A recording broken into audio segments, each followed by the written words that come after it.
Iniciamos entonces nuestra lección número 9 del curso Religión y Moralidad, Dios o de los hombres. Es nuestra pregunta general que ha de responderse con cada lección individual y en nuestra conclusión general. ¿Qué religión vamos a practicar? ¿Qué moral vamos a creer y practicar? ¿La de Dios o la de los hombres? Aquí entra entonces el tema del corto que lleva por subtítulo asesinar a un bebé. ¿Es eso? ¿Es asesinar a un bebé? ¿O es quitar una masa amorfa de protoplasma utilizando este lenguaje científico, médico, que trata de despersonalizar la situación para hablar de un ser como si fuera simplemente una cosa y como decir, pues me corté el cabello o me quité el bigote, etcétera, ¿no? Desde el principio de los tiempos, el hombre no ha respetado o no ha valorado la santidad de la vida humana. Esto es especialmente cierto, obviamente, cuando se trata de la vida de los demás. Dentro de la segunda generación de la humanidad, como bien sabemos, Caín asesinó a su hermano Abel. Entonces, quitar vidas inocentes es algo que ha acelerado en un promedio enorme. Pero debemos saber o debemos recordar que cada ser humano ha sido traído al mundo a imagen de la deidad. Esto lo dice Moisés, inspirado por Dios en Génesis capítulo 1, en los versículos 26 al 28. Basándonos en esta enseñanza, usted es un alma eterna y yo soy un alma eterna, no en el sentido de haber existido siempre, pero sí en el sentido de tener esa parte nuestra que es inmortal, que no está sujeta a un final, a un desgaste. Hermanos, cualquiera de nosotros, como individuos, valemos más que todo el universo físico. Y esto es muy importante que nosotros lo tengamos claro. Jesús reveló esta verdad cuando planteó una doble reflexión a través de las preguntas que ahora les transmito allí en pantalla, que son la cita de Mateo, capítulo 16, versículo 26. ¿Cuáles fueron las palabras del Señor? Porque, ¿qué aprovechará al hombre si ganare todo el mundo y perdiere su alma? ¿O qué recompensa dará el hombre por su alma? Esto es cierto en cuanto a cada ser humano que haya vivido y también incluye a los que no nacieron por decisión de otros. La vida de los que están enfermos o de los enfermizos, de los ancianos, de los niños pequeños, de los niños no nacidos, están especialmente en peligro en una sociedad que se ha vuelto terriblemente insensible. El egoísmo y egocentrismo son la raíz de la conducta radical de destruir la vida de aquellos que son más vulnerables, que son más débiles, más indefensos en nuestra sociedad. Entre las 7 cosas que Jehová aborrece especialmente y que están citadas en el libro de Proverbios, en el 6, verso 17, menciona las manos derramadoras de sangre inocente. Las manos derramadoras de sangre inocente. Y si alguien cabe dentro de esa definición de inocente, definitivamente que tenemos que hablar de esos niños que aún no han nacido, que no saben que sus padres no les quieren y que van a atentar contra sus vidas con cualquier tipo de excusas y escudándose tras pretextos, filosofías, incluso bajo leyes que el hombre ha aprobado civilmente para que las personas aún se sientan más justificadas y más cómodas, si es que eso es posible, con una decisión como esta. Esto nos lleva a un punto que he titulado La horrible historia del hombre. ¿Y por qué le llamo la horrible historia del hombre? Porque vamos a hablar, de sacrificar a nuestros propios hijos, como se hacía en la antigüedad para ofrecerlos a los falsos dioses. En el tiempo en el cual los hijos de Israel dejaban Egipto ir a la tierra prometida de Canaán, las naciones paganas ofrecían a sus hijos como sacrificios a los ídolos. Y ya que esto incluía a los habitantes de la tierra de Canaán, Dios a través de Moisés le advirtió a los hijos de Israel de a no seguir el ejemplo impío de los cananeos, quienes, como he dicho, ofrecían a sus hijos a Molech, dirían en su idioma original, en nuestras versiones en español, Moloch. ¿Okay? Aquí le vamos a mencionar como Molech. En Levítico 18:21 se le da la siguiente advertencia a los hijos de Israel. Y no des hijo tuyo para ofrecerlo por fuego a Moloch. No contamines así el nombre de tu Dios, yo Jehová. No des hijo tuyo para ofrecerlo a Moloch. Ahí no era un ofrecer como, por ejemplo, en el caso de Ana, que ofrece a Samuel para que éste sirva a Dios. Aquí estamos hablando de sacrificar su vida para adorar a este Dios. Y los detalles de cómo se hacía esto, creo que la mayoría de nosotros acá los conoce, pero de todas maneras se puede hacer investigación adicional que nosotros por tiempo pues no vamos a entrar en ese tipo de detalles. Pero sí quiero que meditemos en algunos textos que hablan acerca de esta práctica y de lo que Dios tuvo que decir al respecto. Por favor, amados, necesito que uno de ustedes me colabore. Tenemos una lectura en el libro de Levítico, el capítulo 20, los versículos 2 al 5. Por favor, levante su mano para que pueda participar en la lectura y nos colabora. Levítico 20, 2 al 5.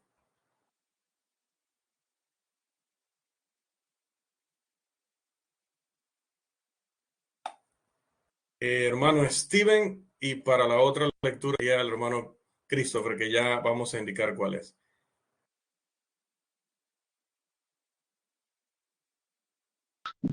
Dice de la siguiente manera: dirás también a los hijos de Israel: cualquier hombre de los hijos de Israel o de los extranjeros que residen en Israel que dé alguno de sus hijos a Moloch, ciertamente se le dará muerte.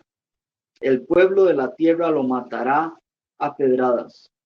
Yo pondré mi rostro contra ese hombre y lo cortaré de entre su pueblo, porque ha dado de sus hijos a Moloch, contaminando así mi santuario y profanando mi santo nombre. Pero si el pueblo de la tierra cierra sus ojos con respecto a ese hombre, cuando él ofrezca a alguno de sus hijos a Moloch para no darle muerte, entonces yo mismo pondré mi rostro contra ese hombre y contra su familia, y lo cortaré de entre su pueblo, a él y a todos los que con él se prostituyan, fornicando en pos de Moloch. Gracias, Steven. Así es, hermanos. Note que no solamente había un castigo capital, es decir, castigo con muerte, para aquel que practicaba este tipo de cosas, sino para aquellos que viéndolo se hicieran los de la vista gorda, como se dice, e ignoraran esto por tratarse de un amigo, por tratarse de un personaje importante, por tratarse de un familiar. Todos los que no hicieran algo al respecto, todos los que no cumplieran el primer mandamiento, entonces serían víctimas de la segunda parte de ese mandamiento, que es que también se castigue con muerte a los que ignoren esto. No solamente se prohibía a los israelitas sacrificar a sus hijos a los ídolos, muy importante, tampoco podían ofrecer a sus hijos a Jehová de esa manera, como sacrificios humanos. Y esta prohibición se expresa con las siguientes palabras que se encuentran en Deuteronomio, capítulo 12, los versículos 29 al 31, que le correspondería entonces a nuestro hermano Christopher, que estaba allí para la segunda lectura. Deuteronomio, capítulo 12, los versículos 29 al 31, por favor. Leo desde mi versión, Reina Valera 1960. Dice así: cuando Jehová tu Dios haya destruido delante de ti las naciones a donde tú vas para poseerlas, y las heredades y las heredes y las habites en su tierra, guárdate de que no tropieces yendo en pos de ellas, después de que sean destruidas delante de ti. No preguntes acerca de sus dioses, diciendo: de la manera en que servían aquellas naciones a sus dioses, yo también serviré. No harás así a Jehová tu Dios, porque toda cosa abominable que Jehová aborrece hicieron ellos a sus dioses, pues aun a sus hijos y a sus hijas quemaron en el fuego a sus dioses. Cuidarás de hacer todo lo que yo te he mandado, no añadirás a ello, ni de ello quitarás. Amén. Muchas gracias, hermano Christopher. No, que aquí todavía nos da el detalle, ¿no? Un poquito más de detalle. A sus hijos y a sus hijas quemaban en el fuego para adorar a estos falsos dioses. El reino sureño de Judá cayó a su más bajo nivel moral durante los reinados de Acaz y Manasés.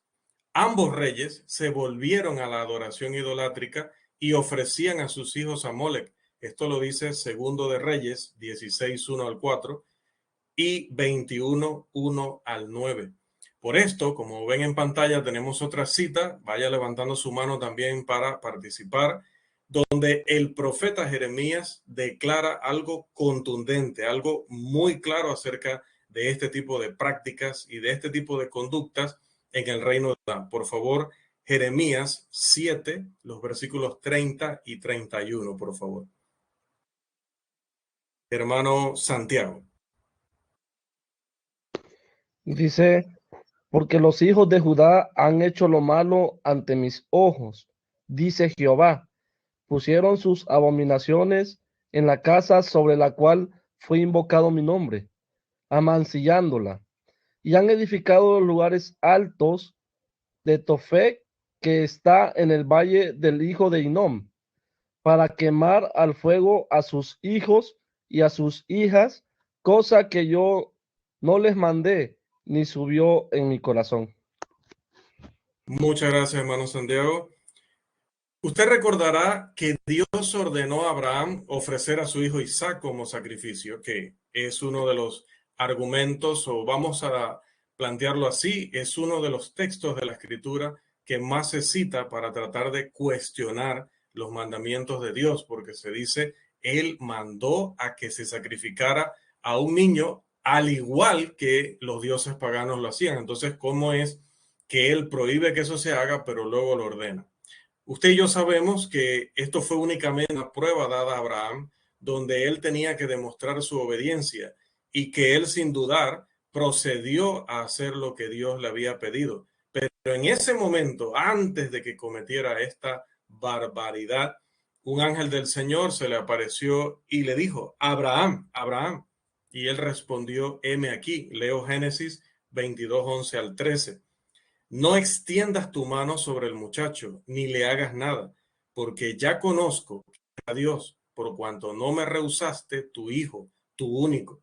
Entonces alzó Abraham sus ojos y miró, y he aquí a sus espaldas un carnero trabado en un zarzal por sus cuernos. Y fue Abraham y tomó el carnero y lo ofreció en holocausto en lugar de su hijo.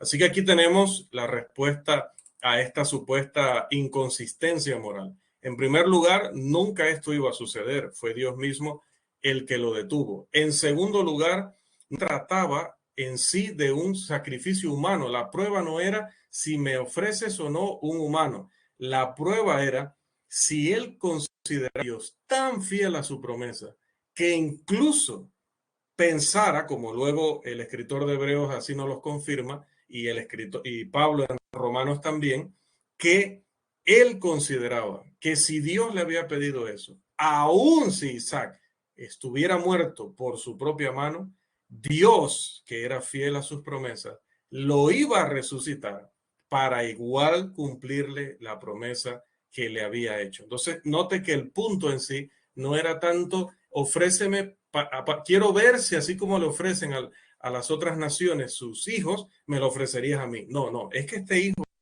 alguien en particular, que había venido por obra de Dios en una pareja que no podía tener hijos.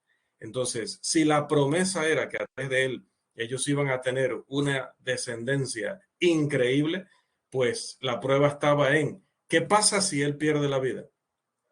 ¿Qué pasa si pierde la vida? ¿Crees que yo podré cumplir mi promesa? Claro que sí. Yo estoy seguro que si me lo tienes que devolver de entre los muertos para cumplir tus promesas, porque sé que no me vas a mentir o no me has mentido. Tremendo lo que demostró Abraham aquí, y es la razón o una de las razones por las cuales se le conoce en la Escritura como el padre de la fe. Pero así como con este texto, se han hecho muchos intentos para justificar el aborto. Nuestro propósito hoy es discutir el acto pecaminoso de destruir las vidas de inocentes que aún no han nacido. Y dos falsos conceptos acerca de las almas de los seres humanos se derivan de una mala comprensión del texto de Génesis capítulo 2, versículo 7. Un texto que vamos a leer para ponernos en contexto y ver qué es lo que nos dicen estas personas. Recordemos que dice Génesis 2:7. Entonces Jehová Dios formó al hombre del polvo de la tierra y sopló en su nariz aliento de vida, y fue el hombre un ser viviente. Una interpretación errónea de ese versículo afirma que el respiro físico es el alma. No sé si ustedes lo han escuchado anteriormente, pero así lo llegan a interpretar algunos. Otros creen que el Señor no infunde alma a un cuerpo físico hasta el instante en que un recién nacido da su primer respiro. Aquellos que sostienen cualquiera de estos conceptos no creen que el no nacido o el niño que todavía está en el vientre tenga un alma eterna durante las fases de su desarrollo. No creen que tenga espíritu o alma en ningún momento de su desarrollo dentro del vientre de la madre. Sostienen que entre un niño que está todavía en el vientre de la madre y un animalito que ya ha nacido, que está por allí, obviamente, pues vivito y coleando, como decimos, ese animalito tiene más valor que esa masa amorfa de protoplasma, como llaman ellos, que está dentro del cuerpo de la mujer, aunque no es tan amorfa porque el cuerpo en muy poquito tiempo de este embrión va tomando precisamente la forma humana. Pero ya decía, se han inventado un vocabulario, se han inventado términos para tratar de quitarle cualquier sentimiento, cualquier dignidad, cualquier valor posible para poder sentirse mejor con la decisión terrible que están tomando. Imagínense sostener que los animales son de más alta estima que lo que una mujer está desarrollando en su vientre. Entonces, claro, ciertamente este tipo de personas no considera un homicidio, un asesinato, el aborto, sino que lo consideran como quitar un tumor, como quitar un órgano que está defectuoso y que por medio de cirugía hay que retirarlo del cuerpo. Y es cierto que la palabra espíritu, tanto en el idioma como en el griego, conlleva el significado de respiro o viento, originalmente o etimológicamente. Pero contender que el respiro físico sea el alma del hombre, definitivamente es defender algo falso. O contender que Dios no infunde un espíritu al bebé recién nacido hasta el momento en que él toma su primer respiro, eso contradice la Biblia. ¿Por qué? Porque en primer lugar, Dios declaró o Jesús declaró que Dios es espíritu en Juan capítulo 4, versículo 24. Dios es espíritu. La pregunta sería, ¿afirmarán estos mismos individuos que el espíritu de Dios es el aire que respiramos? La organización atea Freedom from Religion Foundation acredita a la Biblia la enseñanza de que el alma es simplemente el aire que respiramos y cita Génesis 2:7 para respaldar su afirmación. Me han corregido con toda razón que los nombres en inglés o los nombres en idiomas extranjeros hay que leerlos en ese idioma. Así que vamos a esforzarnos por tratar de, en la medida de lo posible, pronunciarlos, ¿no? Igual tenemos acá el símbolo, o como pueden ver allí en pantalla, el eslogan, el nombre, ¿qué puedo decir?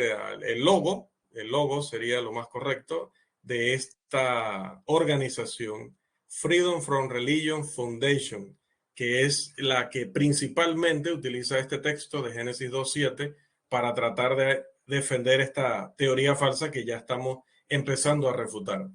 Organizaciones como ellos están tratando de destruir cualquier influencia de la religión dentro de nuestra sociedad. Allí su nombre indica que es una fundación de libertad de la religión. Su motivo de ser es tratar de eliminar la religión de las escuelas, de los hogares, de la sociedad en general. Ellos dicen que uno de los más grandes males, si no el mayor, es que haya religiones en el mundo. Sobre todo están en contra de la religión cristiana. Esta sociedad o esta fundación afirma que la historia de la civilización occidental nos muestra que la mayor parte del peso social y moral ha sido realizado, ha sido impulsado por personas que no tenían nada que ver con la religión. Y es inconsistente esta fundación con respecto a su pretendido espíritu y propósito de defender causas humanitarias, mientras que al mismo tiempo defienden que una madre le puede quitar la vida a su hijo sin llevar ningún tipo de culpa. Esa fundación se jacta de ser la primera en hablar a favor de cosas tales como la rehabilitación o la reforma penitenciaria, que es el ayudar a los presos a que se rehabiliten en lugar de simplemente tenerlos encerrados por una cantidad de años.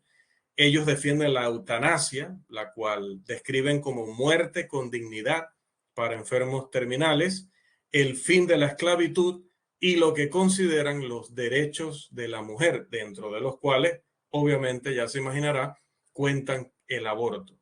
Echando un vistazo a su lista, esta revela que Freedom from Religion Foundation está más preocupada por los criminales, por los asesinos, por los violadores, por los narcotraficantes que hay dentro de la cárcel que por la preciosa vida de los bebés que aún no han nacido.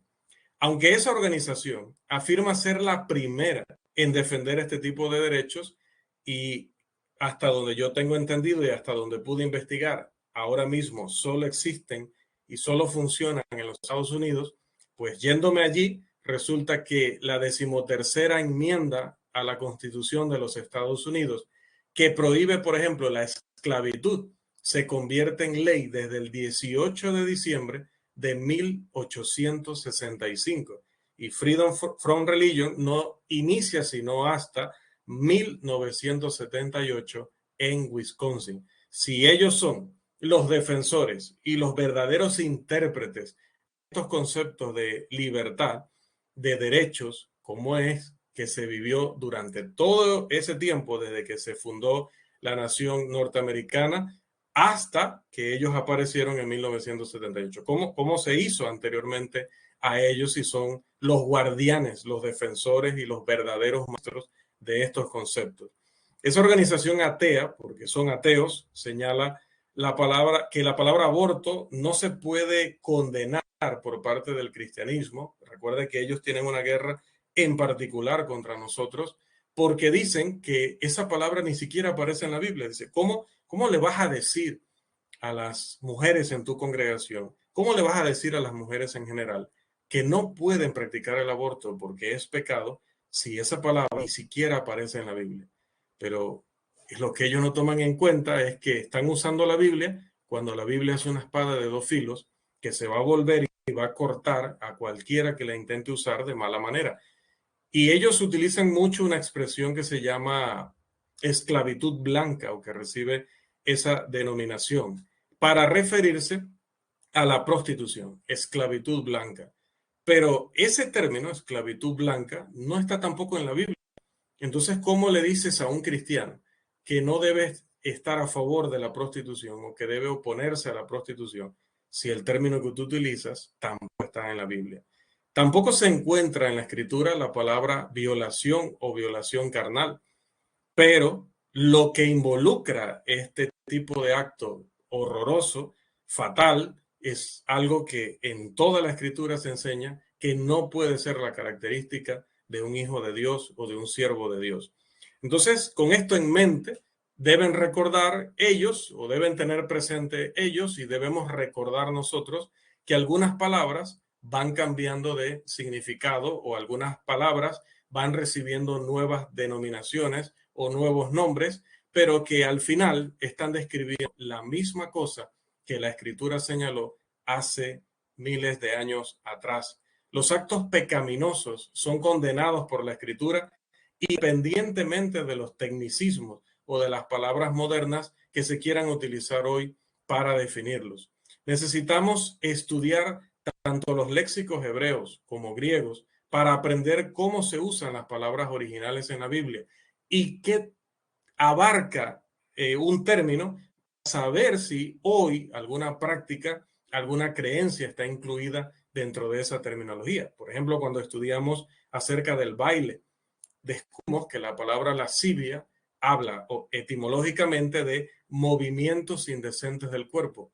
Cuando estudiamos acerca del noviazgo, también entendemos que la palabra lascivia, o descubrimos que la palabra lascivia habla de manoseo incasto entre hombres y mujeres. Cuando hablamos de muchos temas como la lotería, como las drogas, ya mencionábamos el aborto, la prostitución y muchos otros, encontramos que la Biblia los condena de muchas maneras, con muchos términos que probablemente no se utilicen hoy, pero el pecado de hace 50 años atrás, de hace 4.000 años, 2.000 años atrás, es el mismo pecado hoy, solamente que el hombre a veces utiliza palabras para tratar de cubrir, como lo hemos visto desde el principio en este tema del aborto.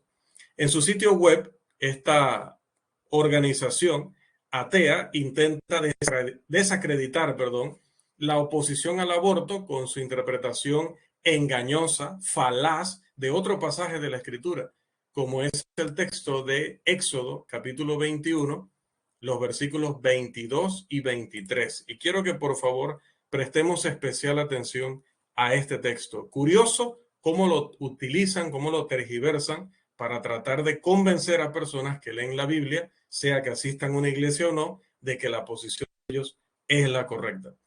Por favor, levante su mano para ayudarme con la lectura de Éxodo 21, los versículos 22 al 23. Lo tienen en pantalla en caso de que lo quieran leer de allí. Éxodo 21, 22 al 23. Hermano Christopher, por favor. Leo de pantalla. Si algunos riñen e hieren a mujer embarazada, y ésta abortare, pero sin haber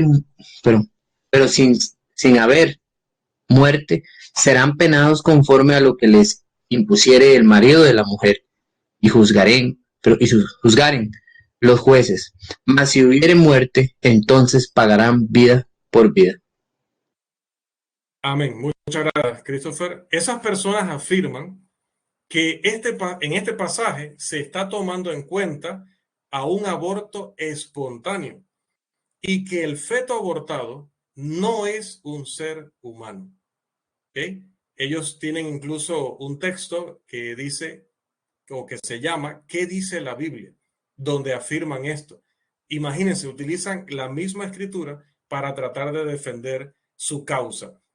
Y un paréntesis, llegan a un punto de interpretar la escritura como curiosamente me pasó ahora en fiestas de despedida de año, no fiesta, porque no andaba en fiesta, en estas cenas de fin de año, donde uno se sienta y conversa con la familia de tantas cosas, más que la cena la sirven sumamente tarde, así que creo que lo hacen a propósito para que uno con hambre hable todo lo que no ha conversado en el año con la familia, ¿no?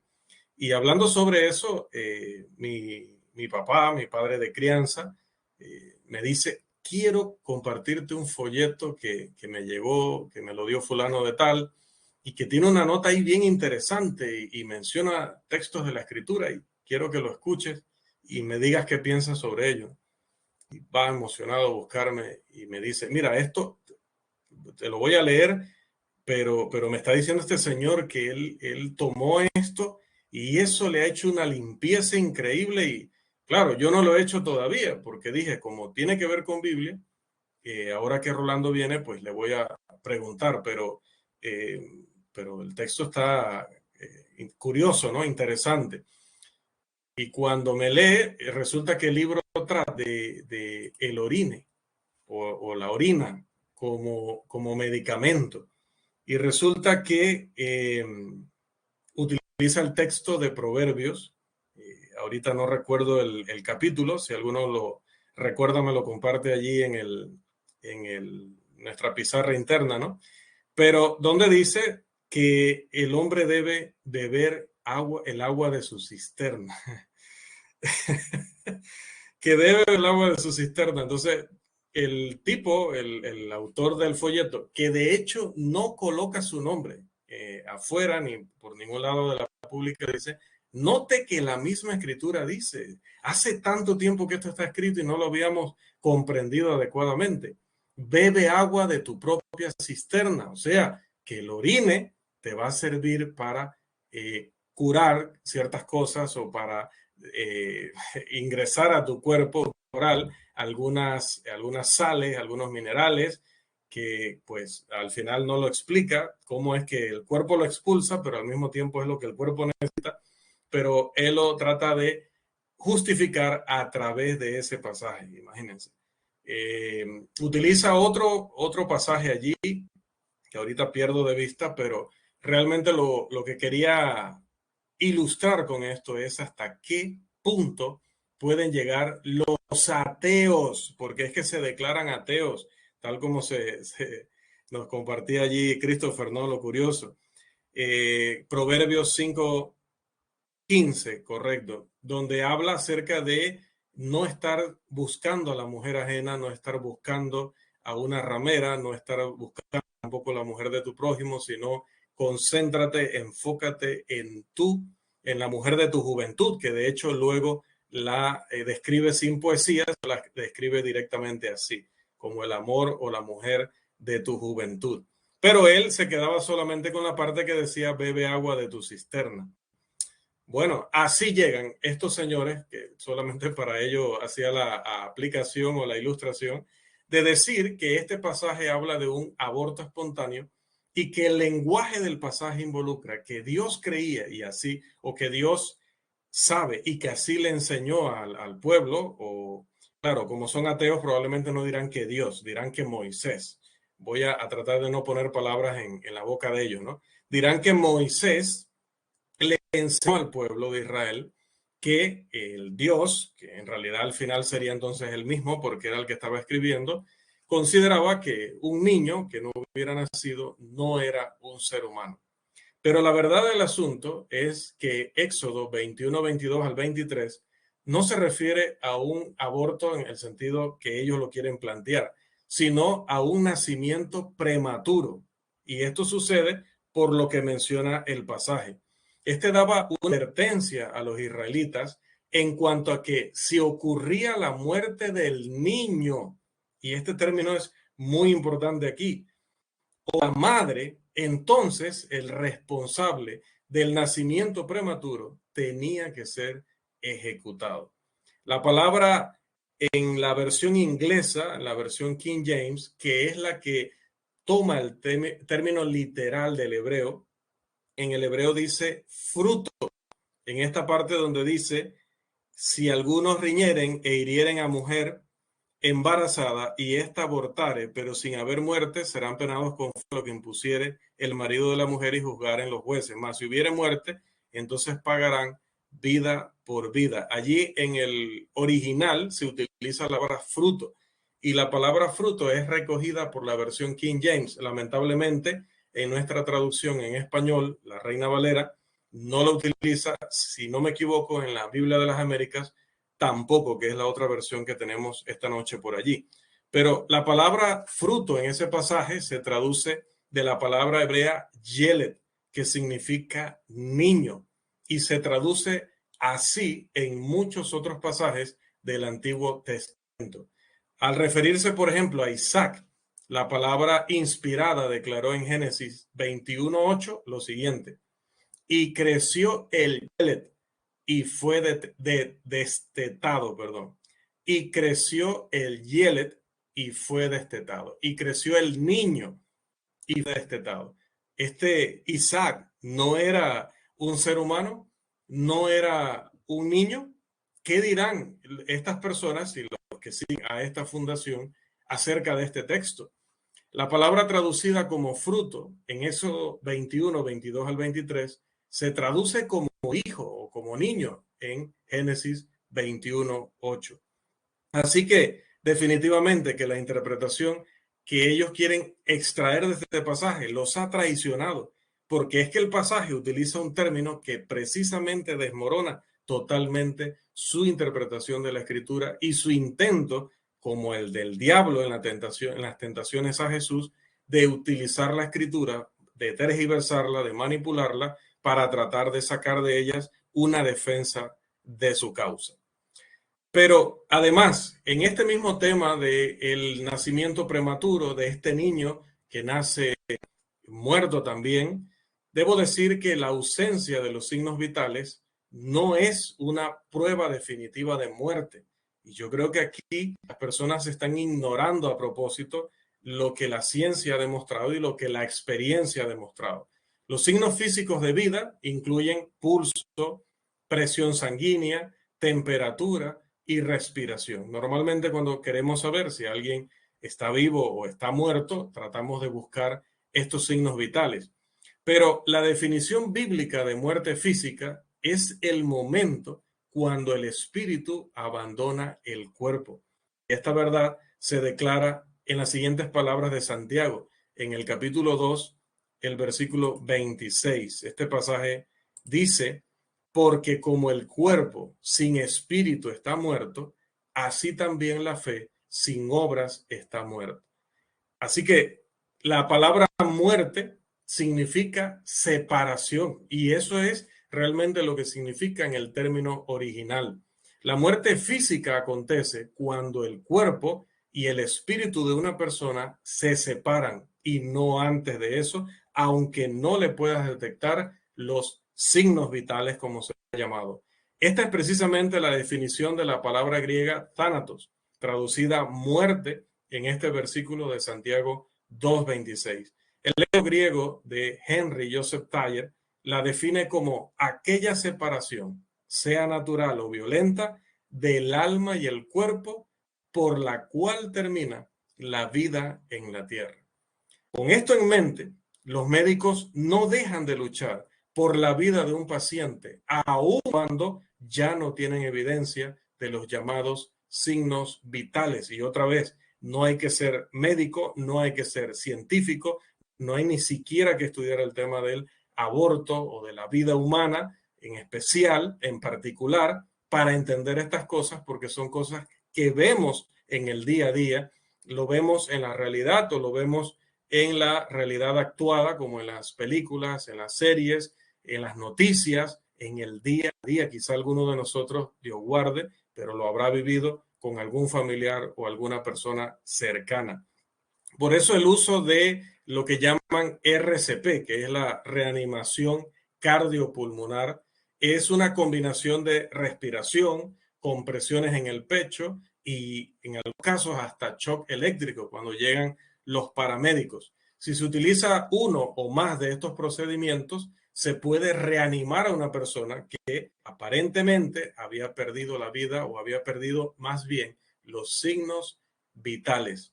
Todos los signos vitales en este tipo de rescate, en este tipo de ayuda, de asistencia, vuelven al cuerpo de la persona.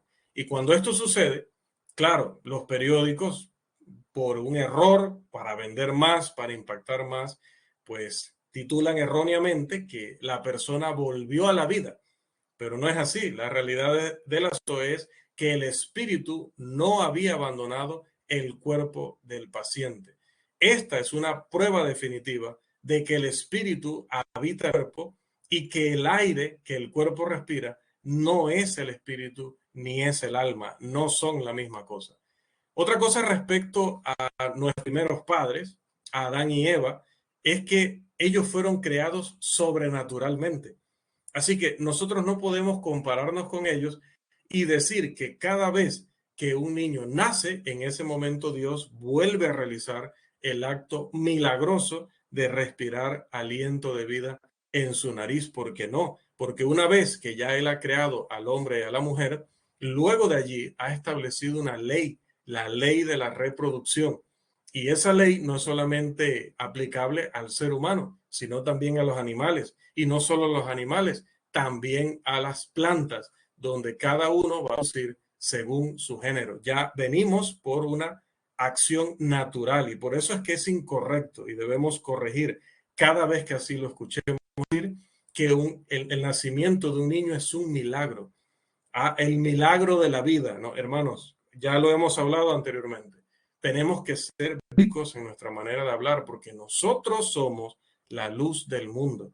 Y si nosotros empezamos a usar los términos como el mundo los usa y no como los usa Dios, ellos nunca tendrán la verdadera versión, nunca tendrán la verdadera explicación, nunca tendrán el verdadero significado de las cosas porque nosotros nos hemos involucrado con ellos en llamar a las cosas por nombres que la Biblia no utilizaría. El nacimiento de un niño no es un milagro. El rescate de una persona o la supervivencia de una persona en un accidente aparatoso de tráfico no es un milagro. Milagro es la sustitución de las leyes naturales por una intervención divina. Y ese tipo de acciones Dios solamente lo utilizó cuando necesitó, como vemos en el curso que estamos dando los martes, de inspiración y revelación. Solamente lo hizo para confirmar su palabra. 400 o más años pasaron entre el cierre del último libro del Antiguo Testamento y las primeras acciones milagrosas del Nuevo Testamento, y durante esos 400 años no se sanó a ningún enfermo. Durante esos 400 años no hubo profecía. Durante esos 400 años no hubo ningún evento sobrenatural, ni directamente de parte de Dios en Israel, ni a través de ningún medio o agente. ¿Por qué no lo hubo? Porque no había ninguna revelación que se estuviera confirmando por medio del poder divino, de las manifestaciones milagrosas del poder divino. Y ahora que ya la revelación del Nuevo Testamento ha sido completada, no es necesario hoy que Dios esté realizando milagros, ni directamente, ni a través de medios o agentes. Pero claro, no está dentro del alcance hoy de nuestra lección ahondar más en el tema, pero está relacionado con el punto de que creemos, y así lo venden los periódicos, que una persona que ha perdido los signos vitales, cuando los recupera, ha vuelto a la vida. No, eso a nosotros no nos consta. No tenemos forma de poder ver, de poder saber que el espíritu abandonó el cuerpo. Como no tenemos forma de saberlo, no podemos hablar de una resurrección, que sería el término en ese caso. Entonces, volviendo a lo de Adán y Eva, ellos sí fueron creados sobrenaturalmente, nosotros no, hermano. Ellos no se desarrollaron en el vientre de una mujer, nosotros sí. Usted y yo vinimos a través de las leyes naturales de la propagación. Ahora, quiero que hablemos de un término importante, una palabra griega importantísima dentro de nuestro estudio, como es la palabra brefos. Y voy a leerles, hermanos, una traducción que hice de la definición que da de este término, el que acabo de mencionar, el lexicógrafo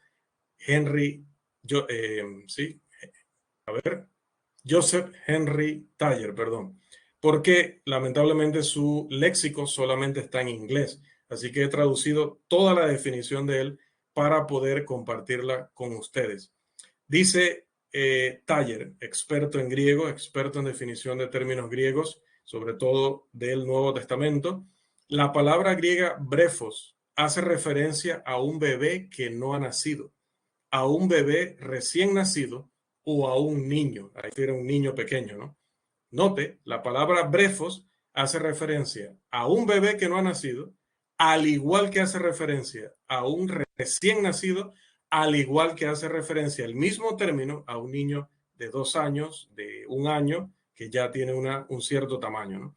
Se traduce 5 veces, sigue diciendo Taller, como bebé, no en nuestras versiones. No busque ahorita en la Reina Valera ni en la Biblia de las Américas el término bebé. Otra aclaración, recuerde que Taller está escribiendo en inglés también. Su obra solamente está en inglés. Entonces, él está definiendo el término y está citando estas palabras en la versión King James. Entonces, otra vez, esta versión es muy importante en el estudio de la escritura porque generalmente es muy, pero muy fiel al original. Entonces, en este caso, esa versión sí utiliza el término baby, esa versión sí utiliza el término child, creo que así se pronuncia, que tienen que ver con bebé y con niño. Así que, haciendo esa aclaración, continúo con la lectura de la definición de Taller. Se traduce 5 veces como bebé, una vez como niño, una vez como infante, otro término que tampoco aparece en la Reina Valera, y una vez como niño pequeño. Los siguientes son esos 8 pasajes. Va a citar Lucas 1:41. Este pasaje dice, y aconteció que cuando oyó Elizabeth la salutación de María, la criatura saltó en su vientre y Elizabeth fue llena del Espíritu Santo. Lucas 1:44. Porque tan pronto como llegó la voz de tu salutación a mis oídos, la criatura, brefos, saltó de alegría en mi vientre. Esos 2 pasajes de la escritura, dice Taller, hacen referencia a alguien que se llamaría, más adelante, Juan el Bautista. Se hace referencia a él como una criatura o bebé en la versión en inglés, cuando aún estaba en el vientre de su madre. Esa misma palabra griega se usa para un bebé recién nacido y para niños pequeños en las siguientes escrituras. Cita Lucas 2:12, que dice, esto os servirá de señal, hallaréis al niño, brefos, envuelto en pañales, acostado en un pesebre. Lucas 2:16, vinieron pues apresuradamente y hallaron a María y a José y al niño, brefos, acostado en el pesebre. Esos 2 pasajes se refieren a Jesús como un bebé, en la versión en inglés y en el original. Lucas 18:15, que dice, traían a él los niños, brefos, para que los tocase, lo cual viendo los discípulos, les reprendieron. Hechos 19. Este rey, usando de astucia con nuestro pueblo, maltrató a nuestros padres, a fin de que expusiesen a la muerte a sus niños, brefos, para que no se propagasen. También cita Taller 2 de Timoteo 3:15, que dice, y que desde la niñez, hay término derivado de brefos, has sabido las sagradas escrituras, las cuales te pueden hacer sabio para la salvación por la fe que es en Cristo Jesús. Ya este es un niño que tiene la capacidad de aprender de la escritura. En 1 de Pedro 2:2, esta misma palabra griega, siguiendo Taller, hace referencia a los nuevos convertidos por el Evangelio de la siguiente manera. 1 de Pedro 2:2, y aquí termina la traducción de la definición de Taller. Desead como niños recién nacidos, ahí como niños es como brefos, recién nacidos, la leche espiritual no adulterada, para que por ella crezcáis para salvación. Entonces, hermanos, el infanticidio es asesinar niños, sea que estén en el vientre de su madre, sea que hayan acabado de nacer hace pocos minutos u horas, o que ya sean niños que deben recibir una clase bíblica.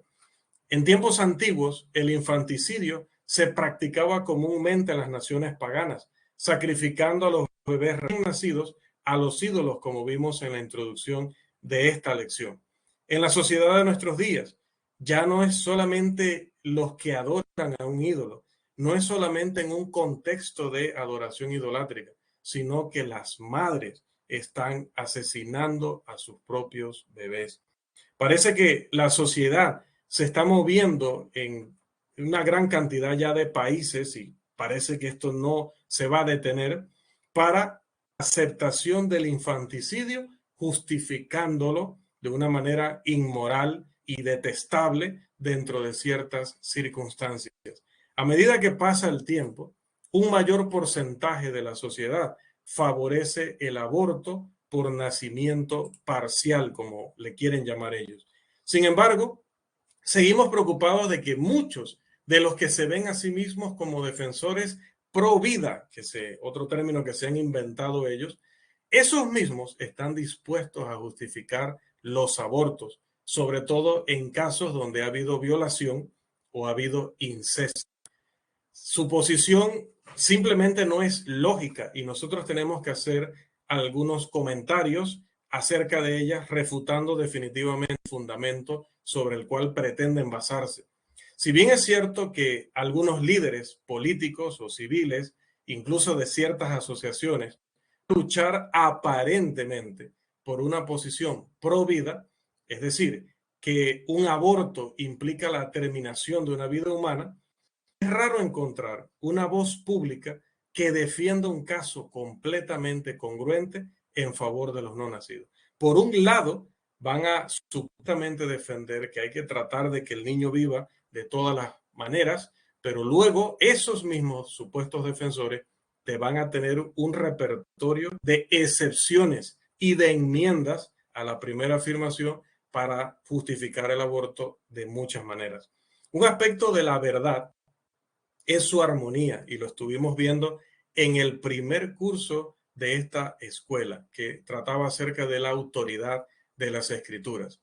La verdad tiene armonía, goza de armonía. Predominantemente lo que la verdad tiene es armonía. ¿Qué significa esto? Que la verdad no se contradice.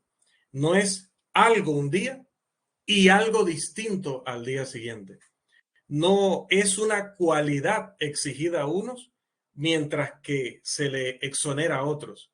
La verdad trasciende el tiempo, el lugar y las circunstancias. La verdad era la verdad en Edén, era la verdad en los tiempos de Moisés, era la verdad en los tiempos de Cristo, en su ministerio terrenal, y es la verdad también en nuestros días. La verdad es muy firme y la verdad es dignificadora.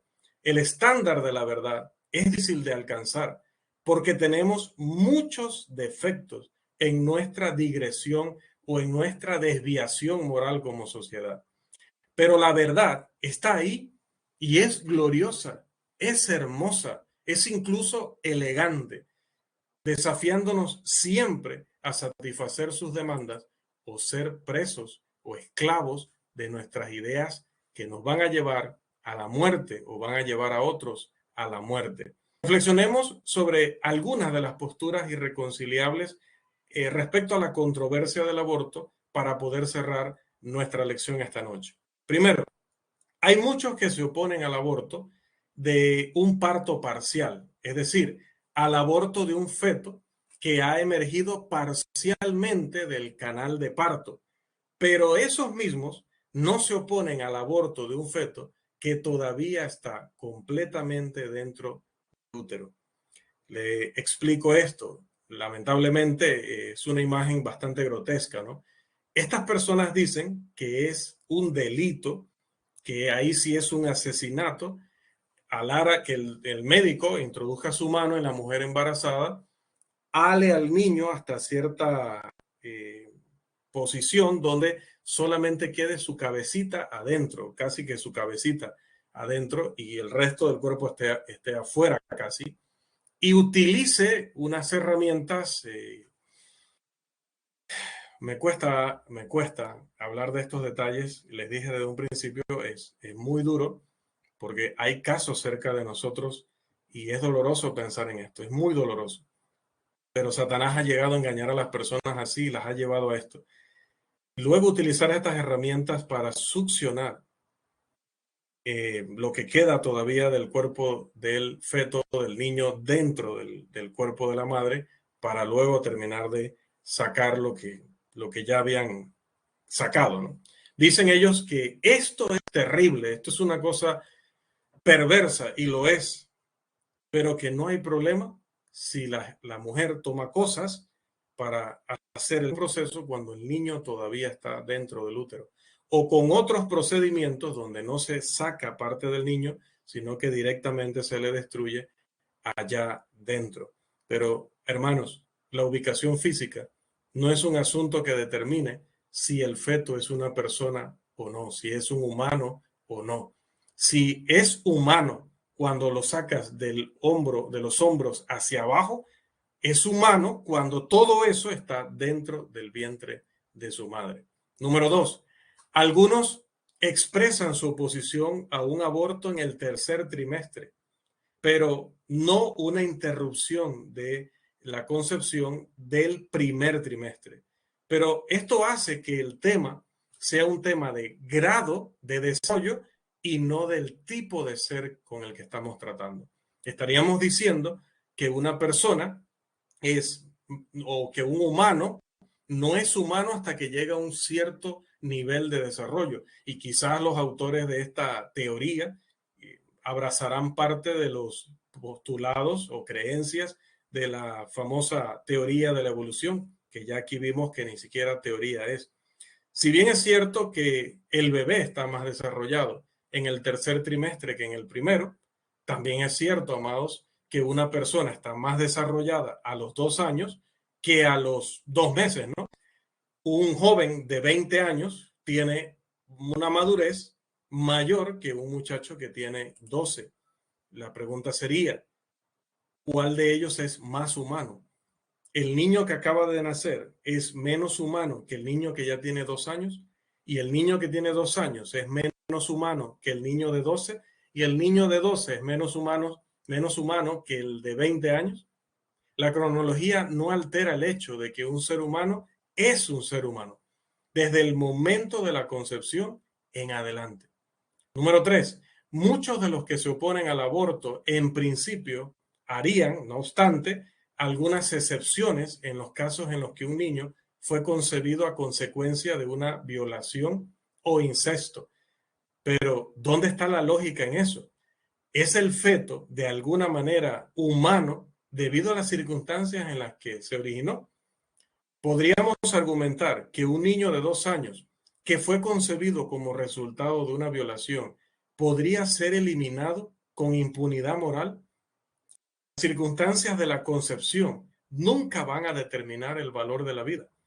Si una madre quiere eliminar a un niño, a un bebé que está dentro de su vientre, porque viene como producto de una violación y la sociedad le dice que si es por ese motivo está justificada, ¿qué pasa con una madre que en principio no toma esta decisión, trata de tener a su bebé y de convivir con su bebé, pero no soporta luego verlo y quizás hasta ver la cara, porque es que la vida a veces es así, ¿no? Por decir la vida o la naturaleza es así, justo pues este niño nace prácticamente con la cara del agresor y la madre no soporta porque cada vez que lo ve a él, ve a su agresor y ve lo que le pasó. Esta mujer, o no tendría esta mujer, según esta lógica, el derecho de sacrificar a este niño porque le afecta a ella su paz, su tranquilidad, su psicología. ¿No tendría el mismo derecho? Claro que sí. Si se trata de un tema de circunstancias de la concepción, entonces, hermano, no importarían las circunstancias del nacimiento tampoco. Habría que eliminar al niño en el momento que la madre no se siente cómoda en su presencia. 4. Se cree comúnmente que mientras que el aborto de un feto sano es algo inmoral, la eliminación de un niño gravemente enfermo es un acto de misericordia. Y aquí tocamos definitivamente grandes sensibilidades y un tema muy, pero muy delicado.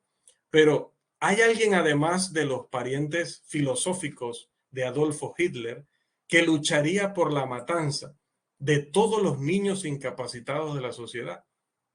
Es una persona que nace con un cerebro de alguna manera dañado, es menos humano que una persona que nace sin las 2 piernas o sin las 2 piernas y los 2 brazos, que nace con algún tipo de deformidad, es menos humano. Hemos perdido totalmente la capacidad de razonar como para hacer estas comparaciones del todo lógicas que nos hacen ver el error de lo que estamos diciendo.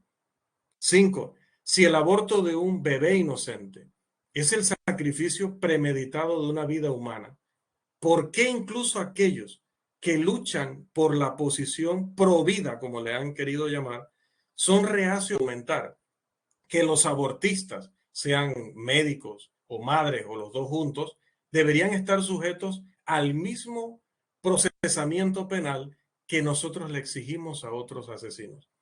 ¿Por qué hay leyes que procesan penalmente a médicos y a madres bajo circunstancias en los abortos, si es que esa simplemente es una masa amorfa, protoplasma, y no un ser humano? 6.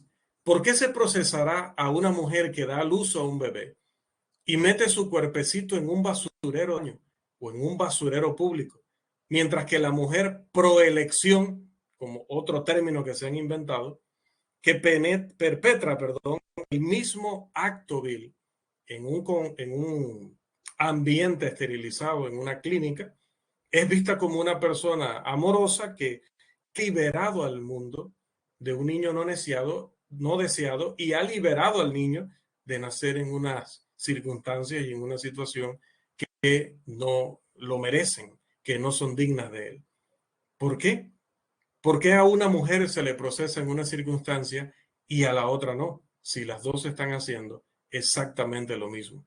¿Por qué el hombre que patea a su esposa embarazada en el vientre, provocando que ella aborte, está sujeto a cárcel y a enjuiciamiento?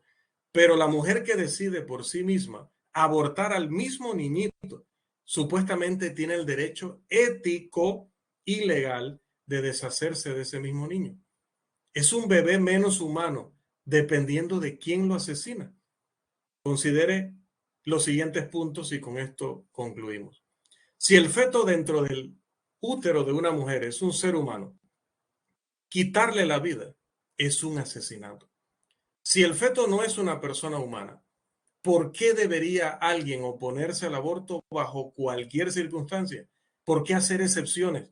¿Por qué hacer leyes donde detalle ahí sí y aquí no? Esta persona sí y esta persona no. La forma de concepción es irrelevante. Un niño es un niño, independientemente de que se haya iniciado la concepción de una manera u otra. Por supuesto que lo es. Es un brefos, sea que esté en el útero, sea que acabe de nacer, sea que ya camine por allí y estudie la Biblia. Pensemos en el asunto desde este punto de vista. Supongamos que una mujer es violada y, como decía, posteriormente va a tomar una decisión sobre esa vida. No en el momento, lo va a tomar muchos años después. Puede tomarla incluso siendo ya un adulto este niño, porque nunca la ha dejado de perseguir ese hombre.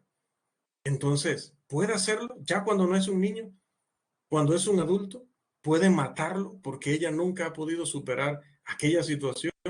Definitivamente que no estaríamos de acuerdo con ese razonamiento.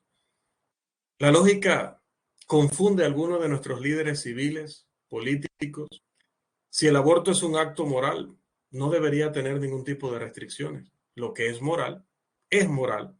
Si el aborto es un acto inmoral, es posible que no se hagan concesiones, para adaptarse a las circunstancias en las que se da, ¿no? Porque si es inmoral, lo será inmoral bajo cualquier circunstancia.